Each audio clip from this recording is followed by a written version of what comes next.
à accueillir M. Steven Laperrière, qui vient, c'est Lapierre ou Laperrière? Laperrière. Laperrière, qui vient nous entretenir sur la sécurité ferroviaire. Une question qui sera adressée à M.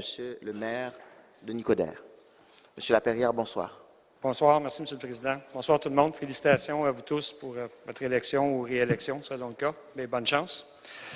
M. Coderre, dans un des derniers conseils de ville de Montréal avant l'élection, il y a eu une motion qui a été envoyée au gouvernement fédéral demandant à ce que les municipalités soient informées des matières dangereuses qui transitent par rail sur les différents arrondissements et municipalités. Et le 20 novembre dernier, Transport Canada a demandé que toutes les compagnies de chemin de fer qui transportent des marchandises dangereuses communiquent cette information sur une base trimestrielle pour le trimestre passé. Donc, ça va un peu à l'encontre de la demande qui était de savoir en temps réel qu'est-ce qui transite sur les territoires. Alors, je me demandais si vous aviez plus d'informations sur ce sujet-là. Comme vous savez, à la salle, on est près du Pont-Mercier. Plusieurs Montréalais vivent proche des rails aussi. Alors, je me demandais si vous aviez des développements. Merci, M. Laperrière, pour votre question. Évidemment, je pense que c'est l'affaire de tous. Non seulement on en a parlé avant l'élection, mais pendant l'élection, c'était aussi un enjeu. On a malheureusement vu et vécu la tragédie au lac Mégantic.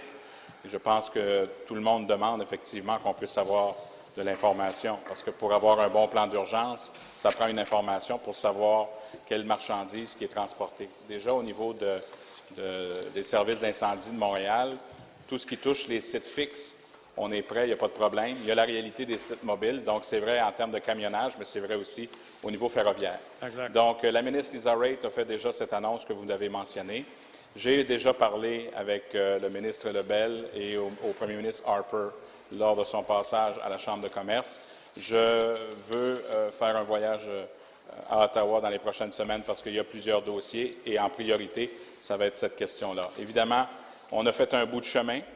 À mon avis, c'est peut-être pas suffisant, mais c'est un pas dans la bonne direction où déjà le gouvernement canadien demande aux compagnies ferroviaires de nous en donner un petit peu plus. Je sais que tant au niveau du CN qu'au niveau du CP, il y a des réalités. Ils nous disent qu'il y a de la sécurité et tout ça, mais je pense qu'il est important qu'on puisse avoir tous les outils entre les mains, toute l'information pertinente pour nous assurer qu'on puisse bien protéger la population. Alors, c'est un pas dans la bonne direction. Question complémentaire, M. Laperrière. Merci beaucoup pour votre réponse, M. Coderre, et on compte sur vous pour voir à ça. Merci. Merci, M. le Président. Merci.